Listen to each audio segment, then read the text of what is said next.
মায়ের মতো হলে সব কথা সবসময় বলা যায় না। আপনার মধ্যে তো রুচিশীলতার কোনো ছাপই নেই দেখছি। আপনি কথা বলাটা বন্ধ করুন প্লিজ। কিন্তু আপনি আমাকে কোন অধিকারে এই কথাগুলো বলছেন? একজন মানুষ হওয়ার অধিকারে বলছি। আপনিও একজন মানুষ, আপনার মান এবং হুঁশ আছে, সেটা আপনাকে মনে করিয়ে দিতে বাধ্য হচ্ছি। একটা কথা বলবেন না। আপনি কি ঘটনাস্থলে ছিলেন যে এতগুলো কথা বলছেন?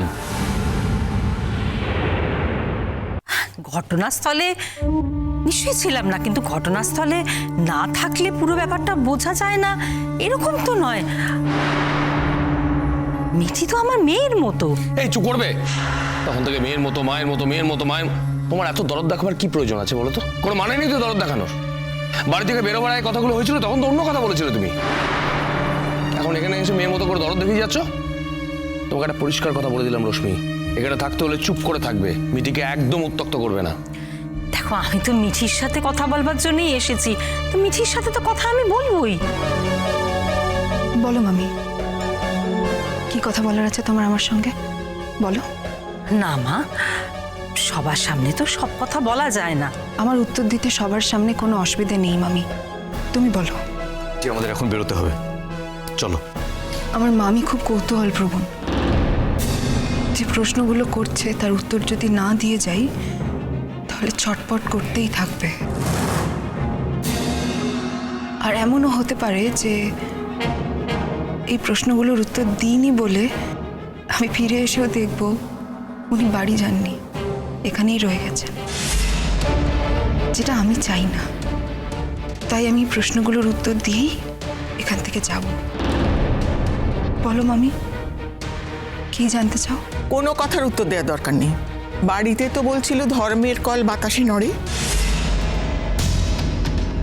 আর মৌয়ের জীবনটা তুই নষ্ট করেছিস। আর এখন তোর কাছে এত কথা জিজ্ঞেস করছে কেন? আর জিজ্ঞেস করলেও তুই বা উত্তর দিবি কিসের জন্য? আরে বাবা, আপনারা তো সব সাংঘাতিক লোক। বাড়ির কথা এখানে টেনে আনছেন কেন? বাড়িতে কি কথা হয়েছে সেটা তো আমাদের নিজস্ব কথা, সে কথা তো এখানে বলার কোনো দরকার নেই। হ্যাঁ, কথা হয়েছে, আমি আমি আমি বলেছি প্লুটোর মারা যাবার কথা, আর সেটা তো সত্যি কথা। হ্যাঁ, একটা জলজান্ত ছেলে মারা গেছে, তার জন্য কষ্ট তো থাকেই, অবশ্যই কষ্ট থাকবে। মৌ তো বিদেশে গিয়েও সেই কষ্টটা ভুলতে পারেনি, ও তো সেই কষ্টটা নিয়েই আছে। দেখ মিঠি, একটা কথা কি জানিস, আমার বলতে খারাপ লাগছে, কিন্তু তাও তোর জন্য, শুধু তোর জন্য তো একটা জলজান্ত ছেড়ে মারা গেল না। মানে প্লুটো যখন তোর কাছ থেকে মৌয়ের কাছে চলে এলো তখন তুই প্লুটোকে ছেড়ে দিতে পারতিস, কিন্তু তুই সেটা সহজে ছাড়লি না। তুই যে কেন জেদ ধরে বসে থাকলি, আর তুই জেদ ধরে থাকলি বলেই তো ছেলেটা মারা গেল।